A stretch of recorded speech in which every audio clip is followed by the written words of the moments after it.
One of the strategies that I use is negotiating renewals midterm. This has been very successful for us and for hospitals, as we've been able to look at current agreements, see how they're being used, making sure that all the services are accurate, and then going back to the vendor and saying we'd like to decrease these costs for the services, but add a year or two to the back end of the agreement. And then in a couple of instances, we've been able to not only do that, but also secure a one-time credit, a sign-on bonus for extending the agreement. So that's been a very good negotiation term that we've been able to use with our vendors. Welcome to the Healthcare Leadership Experience, a place where healthcare leaders will share proven strategies and innovative approaches to leading the clinical and business side of healthcare. This show is sponsored by VIE Healthcare Consulting, who has proudly helped hospitals save over $700 million in non-labor costs since 1999. Here's your host, Lisa Miller, founder and CEO of VIE Healthcare. This is Lisa Miller, and I'm the host of the Healthcare Leadership Experience. Today's episode is sponsored by Invoice ROI, the only patented purchase services technology to manage, monitor, and benchmark invoice line item details.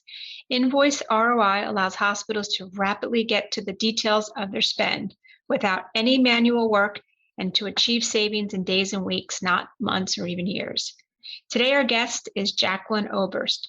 She is the Business Intelligence Officer and Telecommunications and IT subject matter expert at VIE Healthcare. And we're going to be talking about hospital, telecom, and IT cost savings today. Jackie is the author of the Total Telecom Management for Hospitals book, and she has spent over 27 years working with nonprofits and over 20 years working with hospitals to effectively reduce their costs. She's going to give us innovative and proven strategies to reduce telecom and IT costs, including maintenance and professional fee costs. We are going to discuss why having your IT contracts mapped into a dynamic spreadsheet by line item detail is so important, why real-time monthly management is key to cost savings and protecting your budgets. Email Jackie at joberst, Oberst, at viehealthcare.com to learn more about her and her services and to request her book at no charge. If you would like to learn more about VIE Healthcare, please go to our website at viehealthcare.com and schedule a call with me to learn how we can support and accelerate your purchase services, margin improvement, and cost savings goals. Now let's get started. Okay, welcome Jackie Oberst to the Healthcare Leadership Experience podcast. Today, we're going to have a really great discussion on telecommunications and IT cost savings. So welcome. Thank you. I'm happy to share my ideas on telecom and IT. That's awesome. So just a little background. You have written a book called Total Telecom Management for Hospitals, Gaining Real-Time Visibility into Your Organization's Telecommunications Data and to Effectively Reduce Costs. So at the end of the show, we're going to send a link to those who are listening so they can download the book. We can also mail them a copy if they email one of us.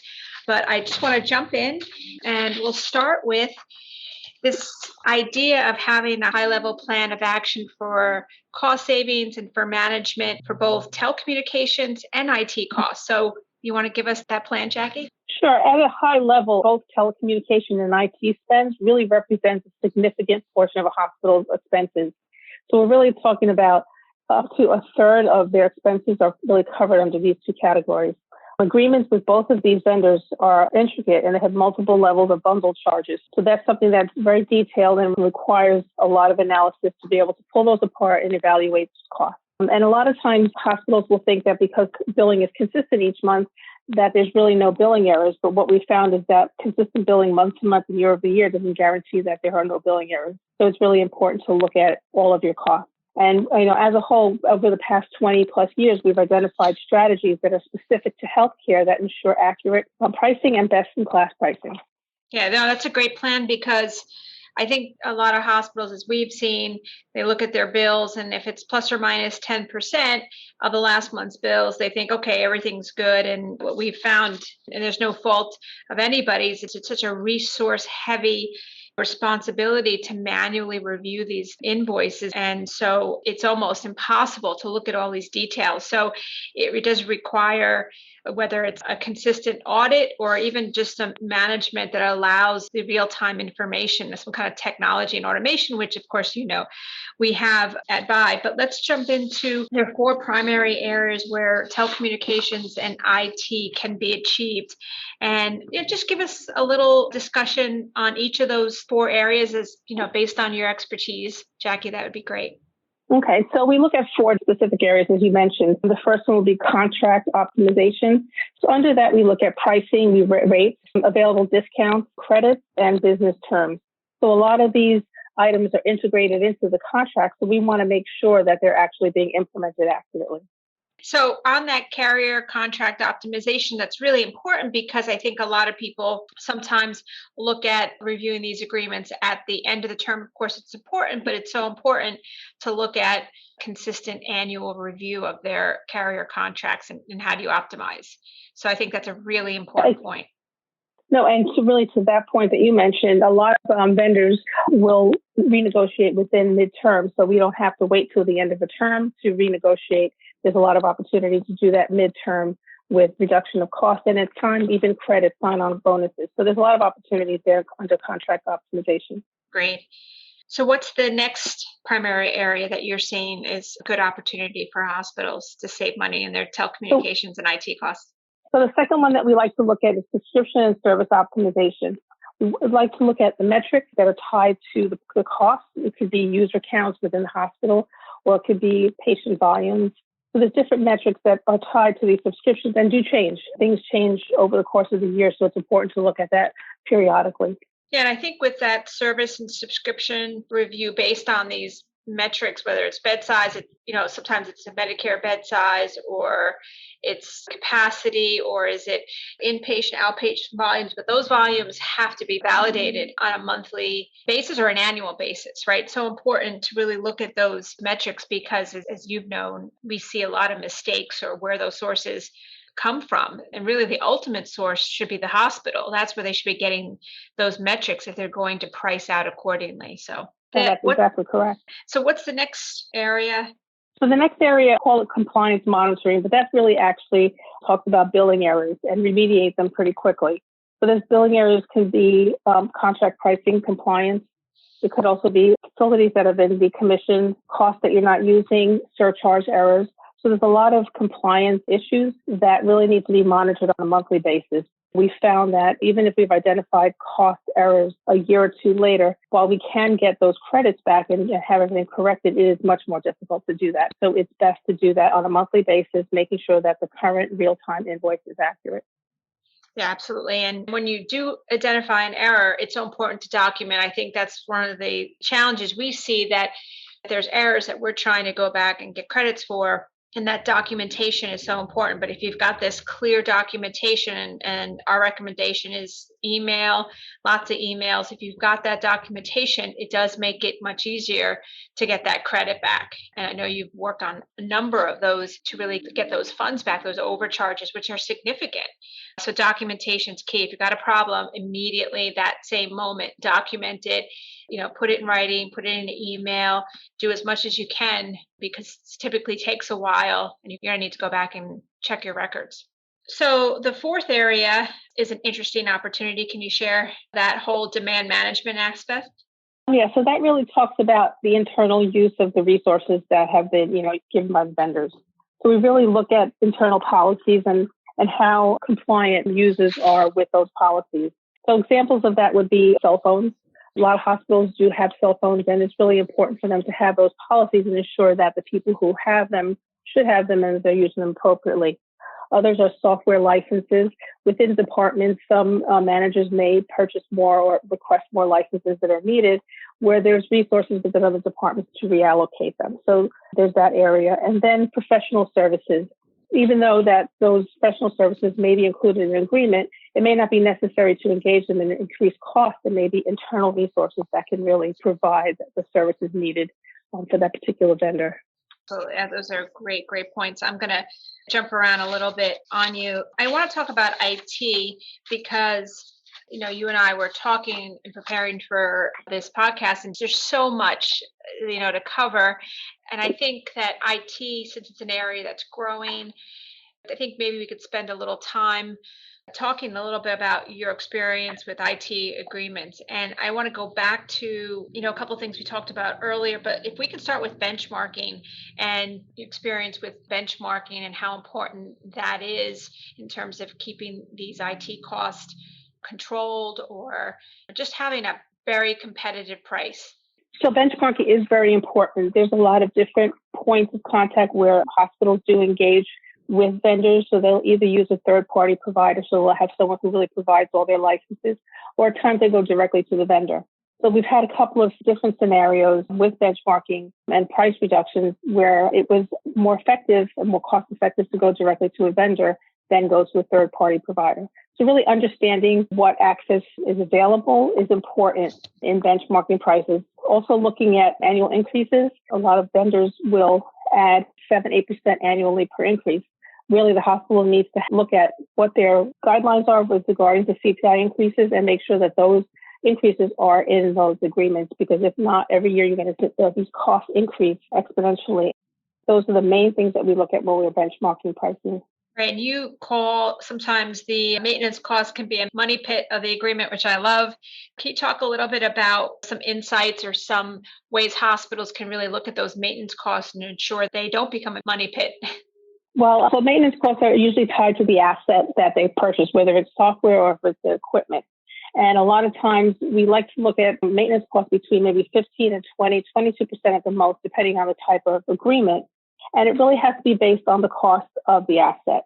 So in most cases, hospitals don't pay retail, they pay a discounted cost. So we like to look and make sure that whatever that maintenance cost is, it's a reflection of the cost of the asset, not the retail value of the asset. Right. I want to restate that because that's a really important point. So it's not the list price, it is the discounted price. And that percentage for the maintenance should be on the discounted price of whatever's being supported and not the list price. That's really key. I think that's probably a big opportunity for everyone who's listening to really look at their maintenance costs and really understand what that percentage, whether it's 15 to 22%, like you said, what's that based on? And it needs to be based on what the price paid was, not the list price. So I think that's really great, Jackie. If you can continue, but I wanted to stop for a moment because it's such a key point and such a great area for cost savings. And that one's very important. And that one's really actually very important to negotiate when you start an agreement. It's hard to pull back midterm, especially on maintenance costs. But when you're negotiating an agreement up front, really look at those terms and make sure that they're within the guidelines that we just outlined. Great. Are there other aspects within maintenance cost that our listeners should be aware of? Just make sure that the basis of the maintenance cost is accurate. So if it's based on user license counts, it's important to make sure that you have the correct number of licenses that you're paying maintenance for. So no sense in paying for maintenance costs that you may use next year, or if you've decreased your population size that you're not paying for licenses or just sitting in a closet. I just going to mention one thing. It's a really great point because sometimes we see agreements where they're sizing up. So they're not at full capacity, but they'll eventually be at full capacity, but they're paying maintenance costs on that full capacity. And that's, again, a real big opportunity, or like you said, to make sure you're not doing that at the beginning of a contract. That's great insight. Oh, absolutely. So what I tell our clients is that we are not going to pay, and it's not in their best interest to pay for speculative growth. No one really knows how much they're going to grow, how fast. Even if they do metrics and look at analysis from prior years, there's no way to know exactly how you're going to grow. So I never ever allow hospitals to really incorporate speculative growth. If they grow, if we're looking at these contracts like we're saying quarterly, then we can make up the difference for the growth. Yeah, you can always add to the agreement, right? That's an easy way to work with that. So you were talking about the vendors as it relates to maintenance costs. Is there anything there before we move on? No, that's really everything under the maintenance cost. Okay, great. So professional service cost is a really interesting area as well. So whether or not you decide to outsource to utilize for professional services for implementation or support, or, those things costs are necessary, whether to accelerate or to provide outside expertise. It's very important, those professional service costs. But I think the one area where we see the opportunity is benchmarking. So do you want to just talk a little bit about benchmarking and what you see, particular in these IT agreements? So what I do with these IT agreements, a lot of times it's just one line item professional services. So we do ask the vendors to break those down. And in many cases, there's many levels of IT professional services. So you'll have between management and then mid-management and different levels. So we like to benchmark each of those costs individually to ensure that that pricing is really market competitive and what's available, for hospitals for that particular service. Yeah, and that's what happens. Sometimes there's just one big fee bucket, and it's so important to break that down to understand what that hourly rate is, what the hourly rate is by that specific professional service provider, whether it's project management, whether it's a specialization, an analyst. It's important to break those down. And it's also important to really look at your invoices when they come to you for those professional services fees, because everything is so manual. Services are performed and then invoiced. So it's really important that you audit those professional service hourly fees when they come, because that is an opportunity, unfortunately, where we see a lot of errors. So I want to jump back a little bit into telecom. I just wanted to make sure we had enough time to speak about IT, because there really is so much spend and so much opportunity. And, there are companies who benchmark. I think that with all this new IT technology and new services, that benchmarking becomes more challenging in the healthcare space, because there's just so many new services and new technology. So I think that, having a diverse resources to benchmark is important, because a lot of times, not everyone has the benchmarking insights into these agreements. So before we jump to telecom, I do want to talk about one last area in IT. It's just some strategies to reduce IT costs. So I know you've got many in your expertise, but do you want to give the listeners maybe 2 or 3 strategies they can use right now to help them reduce their IT costs? So the overriding one actually is really preparing and maintaining a comprehensive line item inventory of the contract, and one each for each individual vendor. This way you're breaking down all of the costs right down to the smallest details, so you understand what the contract is. And then when you're paying them monthly, you can actually verify that these are accurate. And then you're able to look at the metrics, look at everything involved, and ensure that the pricing is accurate and then the contract is really within your utilization. I also recommend evaluating metrics annually. So again, we talked about the populations of the hospital, patient population, different metrics like that, because at the end of the year, if you wait to the end of the year, end of term, the hospital can be hit with a true up invoice, which, can just be an outrageous invoice. Then you have to reconcile that and go back. So it really helps manage cost savings as well as mitigating increases and not getting hit at the end of a contract term. The other thing that I like to look at and wanted to mention earlier was duplicate coverage. A lot of the current contracts, especially the larger enterprise agreements, have other services that they pay interfaces for. So they have other vendor agreements, other vendors coming in and out of their system. And a lot of times it's easy to lose track of those interfaces. Sometimes if you make a change within the system, upgrade or downgrade, some of those interfaces become not useful, and you're paying for something that you don't need. So really, it's important to have that inventory as well, understanding what interfaces are going in between services and manage those costs.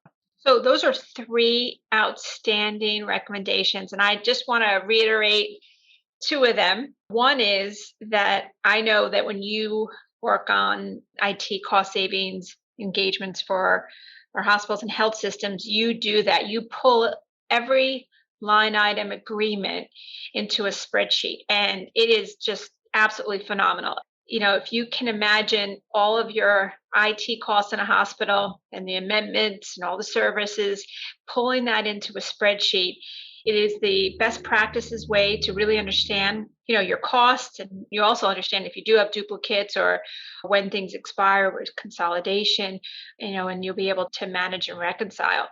But that is absolutely the best practices approach. It does take time. That's why hospitals work with VIE, because we're able to pull all that into the spreadsheet and really give them not only confidence in their pricing and in their utilization, but then now a added resource, which is the spreadsheet. So that is just a phenomenal service and methodology you have. And secondly, is the duplicate area. We've seen where hospitals have had an enterprise agreement for an IT service, but then they have another standalone agreement for one aspect that falls within the enterprise. And we've captured that because our whole process is what Jackie just talked about, is putting these items individually in a spreadsheet. And we also use our technology to extract the invoice data. So that's just phenomenal, strategies for the listeners. So we really appreciate that. Now we would just want to wrap up a little bit with Telecom. And could you give us some, couple more 3 or 4 strategies to reduce Telecom cost? Sure. Again, similar to IT, the main overriding strategy is to create that comprehensive line item inventory. That is really key in any kind of major evaluation that we do. And it's the only way we're going to get visibility into the cost, and then being able to look at the contract and be able to tell if the pricing is accurate. Or if you're paying for services for decommissioned locations, a lot of things can really be brought out in preparing that initial comprehensive inventory. I have inventories that I started 2-3 years ago and continue to maintain with the hospitals as they change and upgrade. And it's really been valuable in being able to help them manage their costs and move forward with making decisions about new services. The next thing we like to look at is changes in utilization. A lot of times there may be spikes in phone usage or in data usage, and really just to look at those. And you'll be able to see them again, going back to our line item comprehensive inventory. We'll be able to see, if there's a consistency, then when there's a spike, why is there a spike? So one example we found with utilization, we had a hospital that had a spike in their voice usage. And as it turned out, someone was opening up a voice line for a conference call and leaving it on for 8 hours. We were able to not only identify what that was, we identified it to the actual phone number in the department, so they were able to correct that error and bring those costs back into line. Are there maybe 2 more strategies you'd give to our listeners about other ways they can reduce telecommunication costs? Yes, one of the strategies that I use is negotiating renewals midterm. This has been very successful for us and for hospitals, as we've been able to look at current agreements, see how they're being used, making sure that all the services are accurate, and then going back to the vendor and saying we'd like to decrease these costs for the services, but add a year or 2 to the back end of the agreement. And then in a couple of instances, we've been able to not only do that, but also secure a one-time credit, a sign-on bonus for extending the agreement. So that's been a very good negotiation term that we've been able to use with the vendors. Yeah, absolutely. I mean, there's just such a competitive environment, and the rates are changing, could be within months, definitely within the term of the agreement. And there's no reason why a hospital should be paying out of market pricing, even if it's in term in a contract. I mean, I often say hospitals are mission driven. And the companies, although we know that the vendors have partnerships and they care, but they are probably more profit driven. And so our work is around helping hospitals with their mission and making sure they're paying the best pricing. And even if they've got to look at their contract midterm, they have to. I mean, this is about patient care. And I know the work that you do with our clients with telecommunications and IT, assessments and cost savings and helping with RFPs and renegotiations is so important to helping a hospital's bottom line. And, whether it's benchmarking or, just pulling in all their costs or being a support is so incredibly helpful to hospitals across the country. So I want to thank Jackie Oberst from VIE Healthcare for being on our show today. And there's just a tremendous amount of insights and information that she's given to us. I will have a link to her book in the show notes. Again, it's Total Telecom Management for Hospitals is the name of her book. It's very informative and it's free to all our listeners. It's gaining real-time visibility into your organization's telecom data. And Jackie, thank you. We look forward to having you again on the show. Thank you very much. Thank you for listening to this episode of the Healthcare Leadership Experience. If you enjoyed today's show, please leave us a review. Your reviews help other healthcare leaders find this podcast and see the value that it provides. If you're a healthcare leader who would like to be on the show, or if you'd like to listen to more episodes and view our show notes and resources, please visit us at thehealthcareleadershipexperience.com. Thank you for listening, and we'll see you again next week.